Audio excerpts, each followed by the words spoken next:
for coming to the Dash community call. Today's the 83rd meeting that we're having. So 2 years ago, September is when we fired up this group. I don't know if everyone remembers, but I do. And so this last week I sent out some pretty verbose notes. I put them at the top of the fold just because I thought they were interesting, but I tried to cover everything we talked about because actually it was almost like Marian giving a tutorial in the pipeline and the BMV2. So I tried to capture it all here. If I got anything wrong, please let me know, but it took a while to put this together. Did you guys happen to see this? Did you guys get the notes sent out, Muhammad, or? I received them. Okay, cool. Right. So this was okay, great. Yeah, so this was awesome. And then we talked about the continuing refinement work, and we requested to get some clarification here, service tunneling, and blah blah. So if you know anyone who might want to receive these notes, let me know. And so I guess Marian could tell me if I got it wrong. So and then I was wondering, I saw a PR come through, and I was wondering, Chris, this week, did you want to give a quick recap of what you sent out of this one? You gave a nice one last week about the synopsis of here. Did you want to verbally cover it so we all can hear it, or do you just want to let people read it? Yeah, I can talk about it, and let's see. It's Camille's on the call too, which is good. That this intersects some of the improvements he's been making, which you know, he kind of helped pave the way to, let's say, final good conclusion. But basically, you know, some vendors were pointing out. I think this started with Vincent's observations at Excite that the Dash SAI thrift library has some SAI Meta object code compiled into it, and it's not really needed by a vendor distro. It's only needed for, let's say, the SAI thrift, you know, test harness.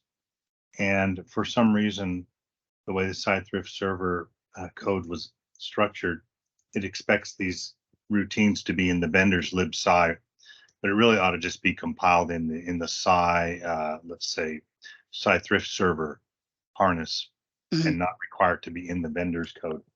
And I just kind of experimentally found out it was needed in the Dash libsai a couple of years ago. So it's been in there ever since, but it's kind of a let's say it's unnecessary burden on vendor side.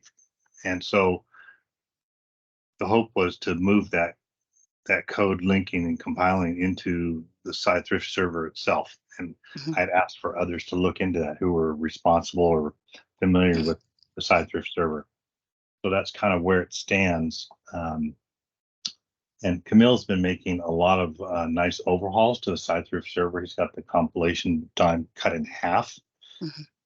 Maybe Camille, do you have any comments to make on let's say what the future might look like if we fix this problem? Do you see for this to be improved in the SAI thrift server now that you've looked at it extensively? So I think because right now metadata is like playing like a big role, at least in the SAI Redis and SWSS in the SONiC, and as you mentioned, is one of the functions is pulled out in the SAI thrift server because it's actually easy to manipulate with the conversion between SAI attribute and SAI thrift attribute, which generator for SAI is like making its own copy of that, and there is like a manual conversion required. So based on the object ID and attribute ID, it's like easy identifying why, thanks to the metadata, it's easy to identify what type of the attribute is, so it's easy to convert one to another. But I think it would be like beneficial to to have like not linked SAI metadata to the libsai in the dash, but maybe have it like a separate library, because what I'm actually doing right now is I'm implementing part of the like dummy functions in the SAI dash for the SWSS to make to be working, because right now in the SONiC we are developing some part of the org agent that will be communicating with the sync div to make dash calls, and based on that we will develop some unit test on top of that. But currently the way the org agent is built, we required some regular SAI APIs, like for example creating like a host interface or virtual router or some trap groups. Probably I suggested to like our team to like this is like actually not needed for Dash to actually work, but right now it's still a part of org agent, and I think it's not like very easy to just disable that. Because it's in the core of the org agent. So what I'm doing, I'm implementing just those dummy functions to just return the object ID and just like swallow every attribute and just return success, just to make org agent going, so they could actually write the test for the dash part. But it would be like really helpful to have like next to that SAI metadata to be present, because it has so many useful things that could be used to identify the object, the attribute type, and so many other things. So I think I mean, in case of like other vendors would also can take advantage of the metadata if they want. They don't need to actually compile it to their own libsai, but in the at least in the SONiC environment, the libsai metadata .so library will be still present in the system. So it's just a choice, yeah. So yeah. Okay, so that was a lot of information. Thanks. Let me see if I can summarize it. It really would be helpful to have the SAI metadata object code. We need it in the real SONiC system somewhere, and it's needed in the SAI thrift server overall assemblage. But where that code gets compiled and linked is sort of still up in the air. Right now it's compiled into libsai. You're saying it could be compiled into its own SAI Meta as a separate thing, right? Yeah, so I already prepared like another PR in the Dash repo that also simplifies like compilation of the libsai. That is still an open PR, and after that, on top of that, I can make it to, instead of compile libsai metadata into the libsai, I can make it to be like separate libsai metadata library that could be also installed next to the libsai, and yeah. So you're saying that could be a follow-on PR once this PR passes through? Yes. Yeah. Okay. Well, that's promising. So this is PR 432. I think it came on the weekend, and it was a long weekend. I kind of ignored stuff for once. I'll take a look at it, and that sounds promising. So 432 might be the one stepping stone, and then after that, you're suggesting you could optimize it one more step and make a libsai meta. Yeah, that would be welcome. Yeah, so I think I have another question related to that topic. So because currently like this I think the problem is that this one API is is used in the SAI RPC frontend, yeah, and that is compiled like an object into the libsai thrift. Yes, that's the issue. Yeah. Yeah. Okay. And okay. So after 432, Kamil has volunteered to take a stab at this issue. Wow. Good, thank you. Yeah, you're welcome. Okay, great. So if may I ask a question related to this? So if we remove SAI Meta from dash libsai, so will PDF test cases still work? I mean, it's not SONiC environment, so SAI Meta library will not be available. No, so Andre, what he said was, and there's a lot to unpack, is that he'll just take the libsai meta and make a separate .so out of it. We'll still build it, but it's not required to be in the libsai itself. It'll just get linked into the final output. So nothing should change from a PTF point of view. Yeah, yeah. The final SciThrift server will still have all that code in it. You're just going to break it into two libraries, libsai and then libsai meta, and they'll all get linked together. Oh. Okay. So we don't want to break anything. We just want to unburden libsai itself. Because for okay? NPU side, yes, that's reasonable. Because for NPU side vendors, I do understand why they are doing that. Because SONiC is not the only use case, like FBOSS. So that's probably the reason why they may want to include it internally in libsai.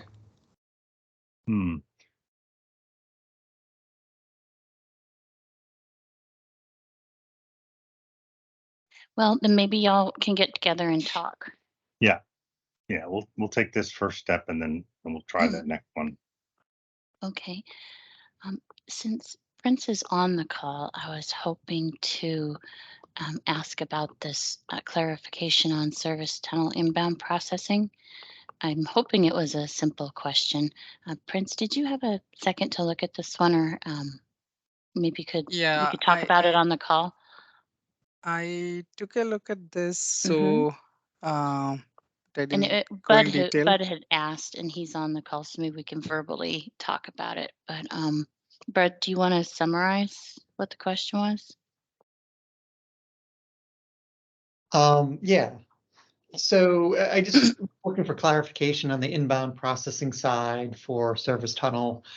Like what the packet looks like when it comes in is the kind of the first question. So I think the example section covers some of those cases, right? Like in the packet format and those things. Is it way down in the examples? Yeah, way down in the examples. For okay.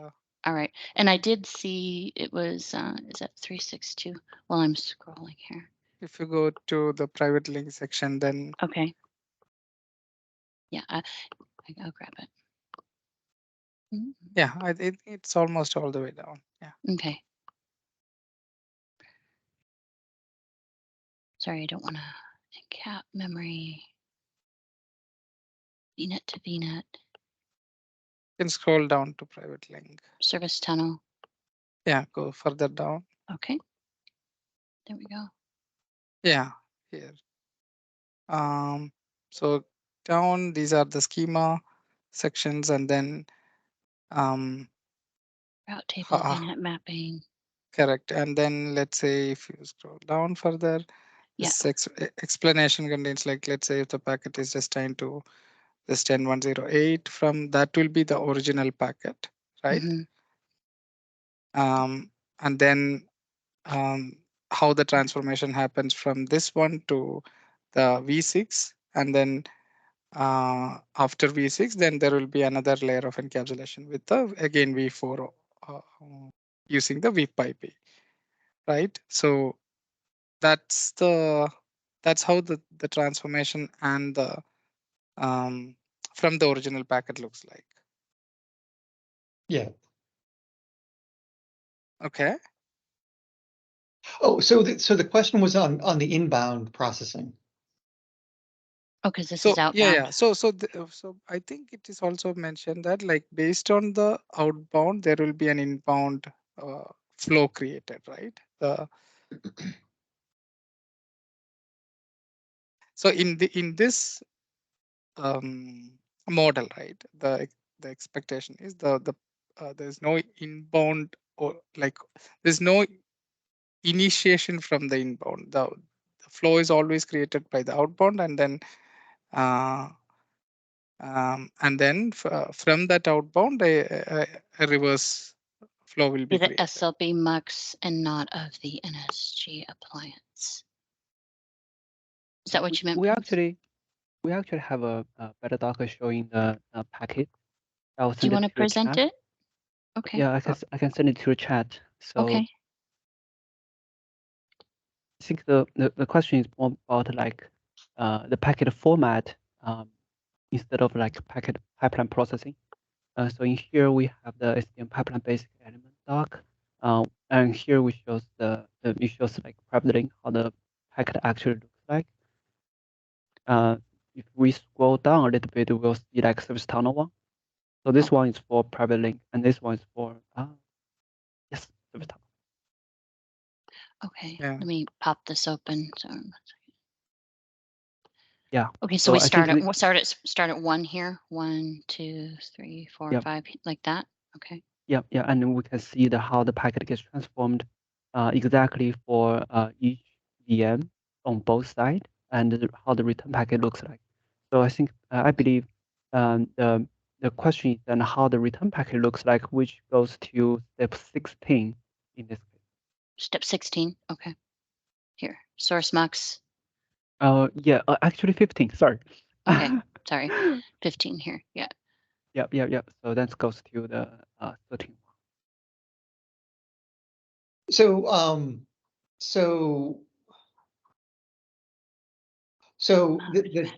the mux matches the inbound VIP and port to a load balancing role. Mux encapsulates the packet to the desk using either IP and IP or MBGRE.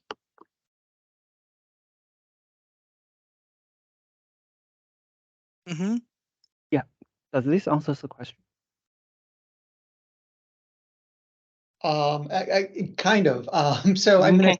I saw this diagram. Uh-huh. I think diagrams were not made specifically for Dash. They were made for like the existing VFP. Yeah. Mhm. And so I know from I think some of the other examples on this this section, Mhm. I was concerned it may not be exactly what happens with Dash. So I didn't want to make that assumption. So Sure, yeah, I sure. see here the packets coming in like at step I get I see. I guess, see. yes, Yep. it is 16 where Hyra and a rock for my wife also. because I think the Dash devices Even mine, I don't see I don't see my Murali. Hyra transferred over. Hi, Murali. I think I'll go Let's ahead. see, let's see. Am I Let's allowed see. to mute someone? I think I can. There we go. Okay, sorry. Go ahead, guys. I thought Murali had some questions. Okay. No, Yep. it's okay. Yep, but please. So the mux here, like the mux is not the Dash device, right? The Dash device is in the bottom. Or is the Dash device the mux? Oh, I see. So I think when we look at this diagram, what you're mentioning is actually absolutely correct. So basically, what Dash is modeling is basically from the VM that goes into the VIP section. That is mostly like the what Dash is looking at. So so the only difference between this graph and the graph, or usually how we look at the graph is that the source VM, for example, here the source VM sends out the packet. The packet, instead of like showing the original packet, they'll have an auto encap. which goes to the dash device, right? And then once it goes to the dash device, except the the decap part, the outcome of the final packet will looks like exactly as a step 5. For example, here, step 1. Yeah, Christina, do you mind to scroll down a little bit? Okay, thank you.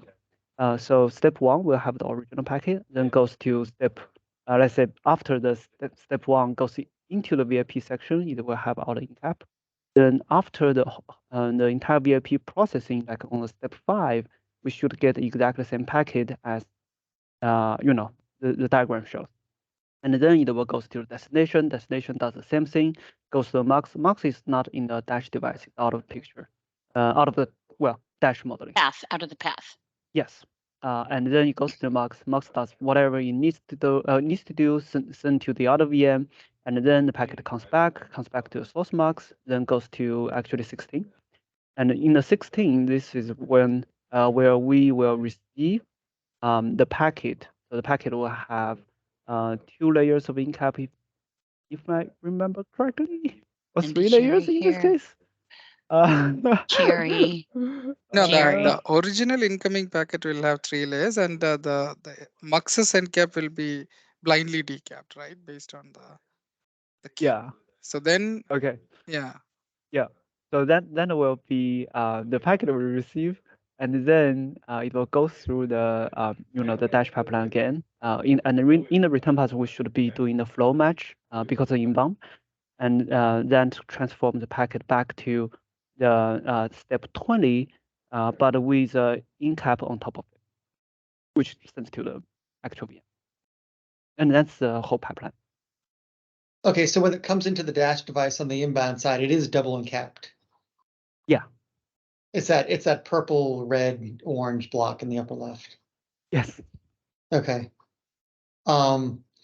So what in the inbound processing would make you double decap a packet? That's actually a good question. No, actually, you're not doing double decap. You're doing 1 decap. And then you're transforming the packet to the reverse transformation from what happened at the outbound. I mean, you look into the inner packet, but the decap is only for the outer header. Okay, so the purple header gets decapped. Yes. Like the decap, and then we're looking at the middle header, and that's this red, I guess, header. And so is the red header what we use to do the flow lookup? The red header should be used for the flow lookup. The innermost part will be used for the flow lookup for this. Yeah. Yeah. The orange one or the yellow one should be the one. Yeah, the innermost, correct. Okay, so normally when we get a packet inbound, or there's an outer tunnel header we pop off, or we decap, and then we do the flow lookup on the header that's revealed, which in this case would be the red header.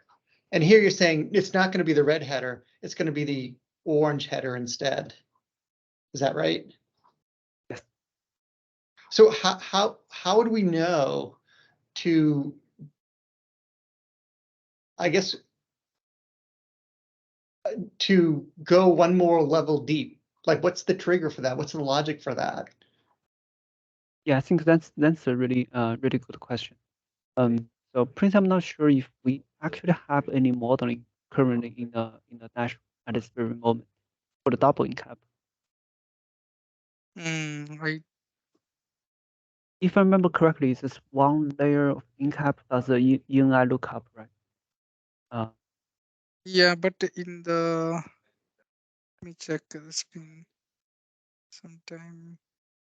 Yeah, we probably need to take this offline and discuss more about that. So I had a verbal comment the last meeting. I said, like, this description here about this outbound processing and that text, that stuff is very good. That's awesome description. linking up the specific numbers used in the transformation of the packet with the config set above. It would be good to have something with that amount of detail for the inbound processing. So the reason why I didn't put that was because the inbound is happening in the in the hardware, right? Like based on the flow, because there's no exception path for the inbound. If the flow doesn't match, it's a drop. Yeah. So I mean, the how it is being done, like Griff mentioned, if we can give a high level modeling, but what exactly happens to do the flow match in the hardware is maybe hardware specific, right?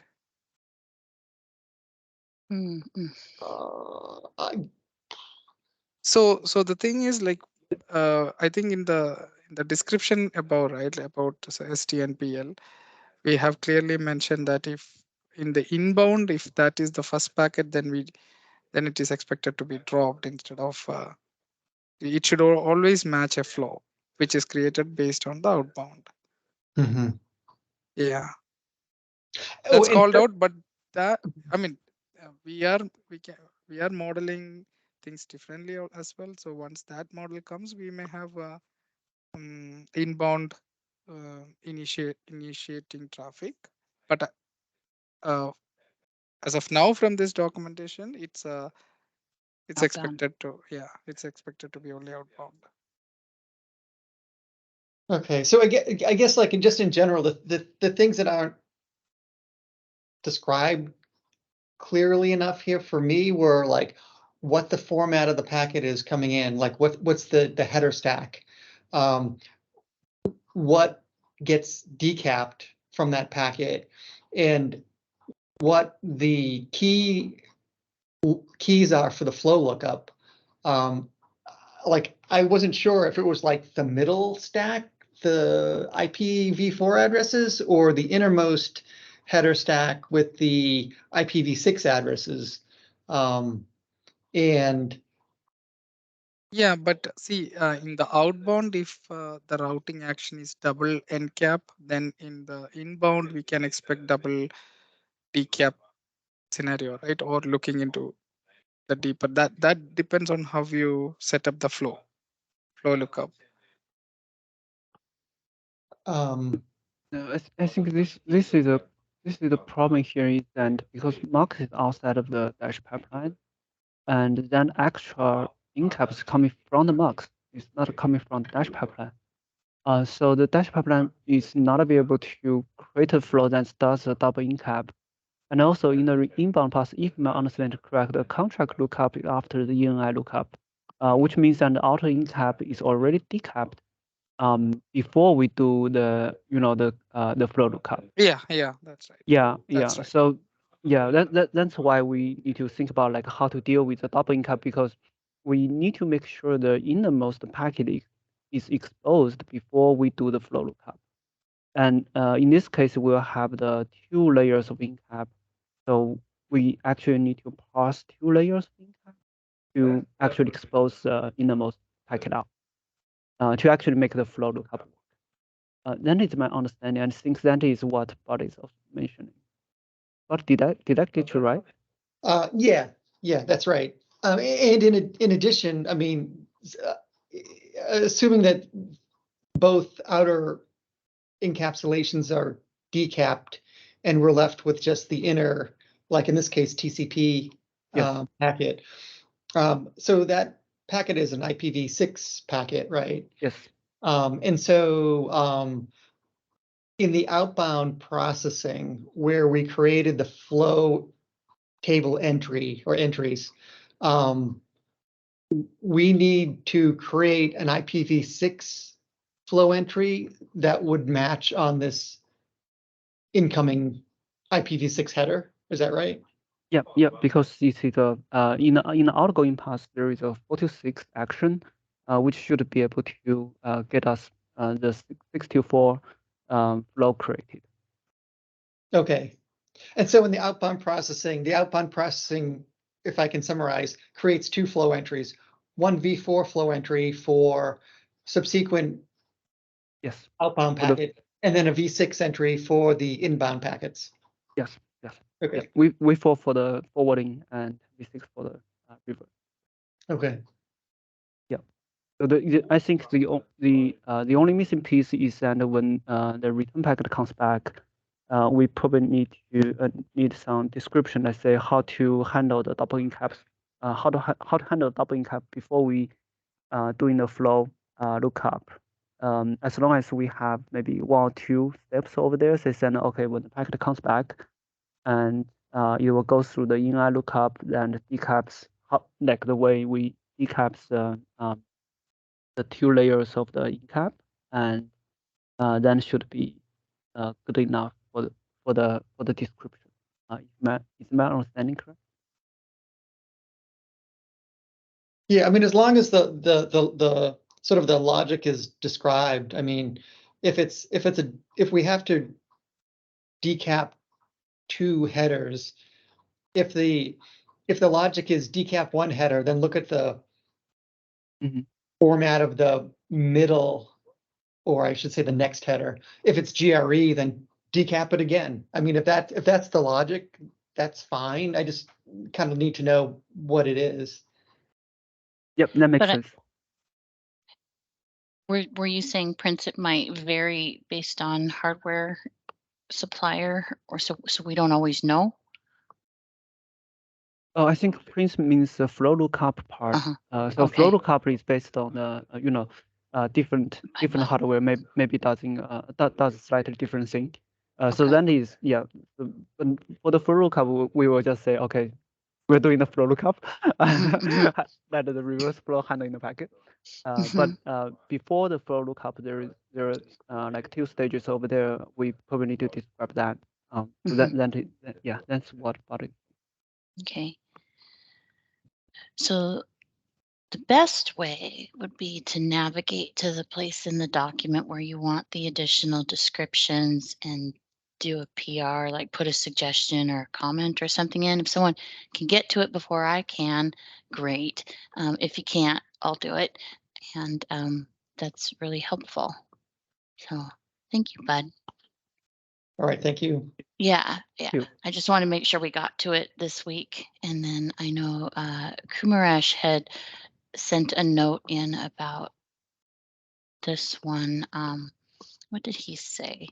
He told me it was an email, so I have to grab it real quick. Sorry, 1 second. Let me see what he said. And I can't find it.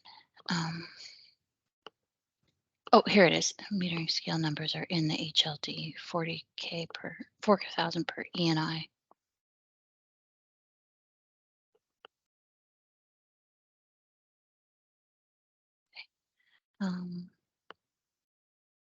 Trying to remember who asked this one. Yeah, I think I asked this Ashutosh. I think there were 2 other tables in the metering flow, and the question was more related to those, the scale of those. Just trying to remember the name. There is a meter policy table, and I think the size for those is not specified. Okay. So that's why if you look at the meter policy scale, if you look at the comment, the comment up, we want to know the meter policy scale information. And Prince and Riff, should I leave this for Kumarash and just have him reply?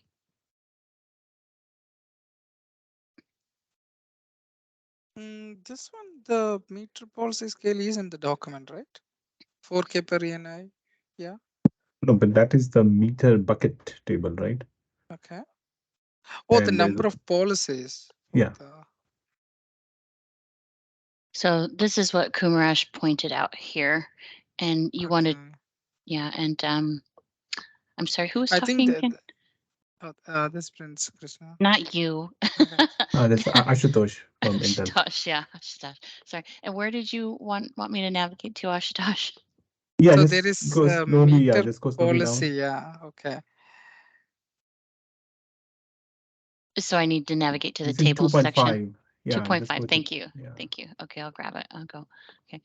2.25. Yeah, right there. Yeah. Just past that. I passed it? Okay. Yeah. So this one, right? Yeah. So if you look at that, right, there are actually 3 tables in this diagram. There's a meter policy table at top, and then on the right, there's meter class mapping table and meter bucket table. So probably the meter class mapping table and meter bucket table can be logically combined, I guess.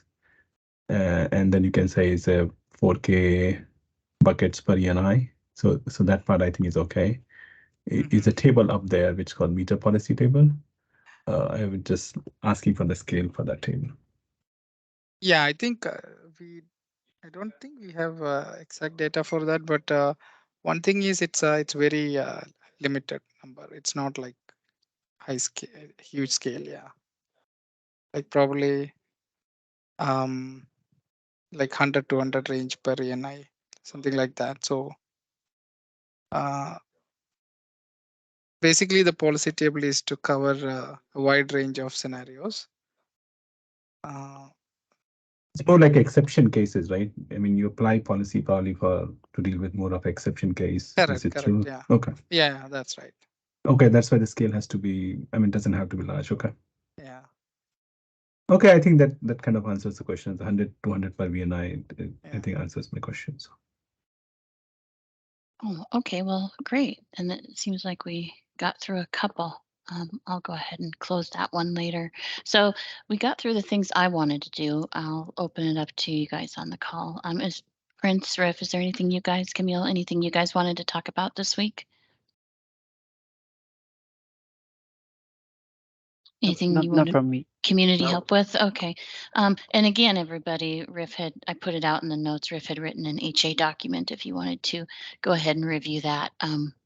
It's pretty extensive. It's really good. And then how about anyone on the call? Did you have things you wanted to cover this week?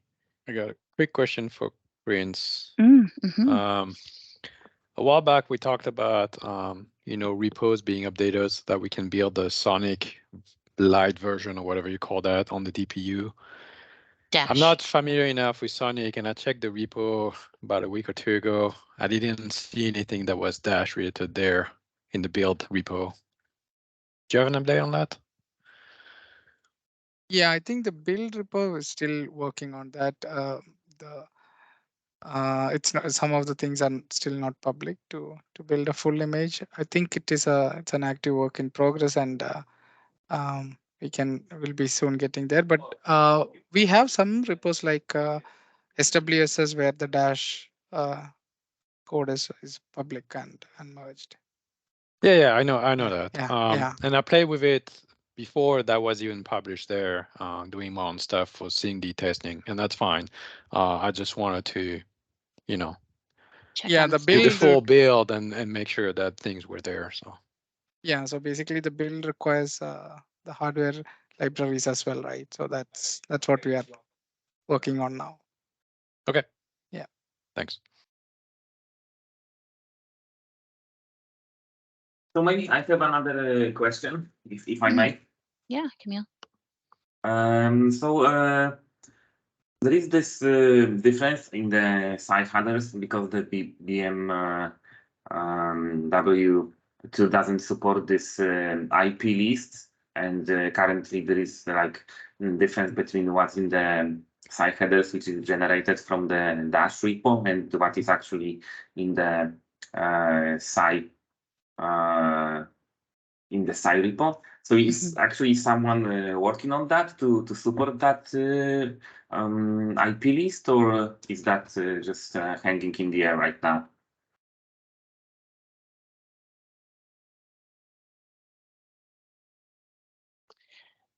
So I'm sorry, I was typing and I was thinking at the same time. Was this about the exploding prefix list? Yeah. Was this yes. about the one with Z gone? Yes. Okay. Let me remember. So Z had oh, I did find it. Okay. So this was what Z had provided, right? Kamil, that I had sent out. Okay, thanks. And oh, you hadn't seen it? No, sorry, I didn't see that. So here's what he sent. I don't quite know what to do about it, because it sounds like there's a couple of things to do, but they're not easy. Mm-hmm. So do you want to go take a look at this and read through? Is that on GitHub? Yeah, it's in. Yeah, I'll put it in. Yeah, it's. Do you want me to tag you in this? Sure. Okay. I don't know how to add a review. Oh, let me add I'll add you as a reviewer here. Okay, I will just remember the issue number. Yeah, that's fine. I'll just do this. Yeah, I can remove you later. Okay. Okay. Yeah. Sorry, I was trying to remember everything. Okay. Great. So do we have? Oh, Macy. I remember. Did you happen to talk to, was it Ashutosh or someone for an update on P4 DPDK on the horizon? Usha? I did flag it for them. I did not get an update. Okay. I'll continue to follow up with them. Okay. Thank you. And oh, and then the last one, guys. So we went through and did the work to remove P4 for the ACL tags, but I had a question about, okay, that's great, but we had a lot of documentation on it in the HLD, and I think we've decided to just leave that documentation in the HLD just in case anyone wanted it or needed it. But so I'm going to go ahead and close this one because it is removed from P4, but we're going to keep it in the documentation. I just put this as a reminder to myself. So. Sorry. Go ahead. Regarding that, can we at least update the documentation to say that it's not supported or something? Optional, remember? I think it was it optional. Well, I mean, it's not even optional. Okay. It's a proposal that we try, I guess we try, but don't feel that we need, right? I'm just having that in the documentation, but not anywhere else. It's kind of weird in my opinion. Okay. So your suggestion is because I'm going to have to look back at this later. I mean, I don't know. It's just not a feature we're going to support, I suppose. So I thought we would remove it completely from the documentation, but I don't know. Let me think for another week then. I'll keep thinking. Thanks, Vincent. That's another good perspective. Okay, anyone else have anything? Okay, then it's 9:45. I can give you guys time back. I can stop the recording. Sounds good. Okay.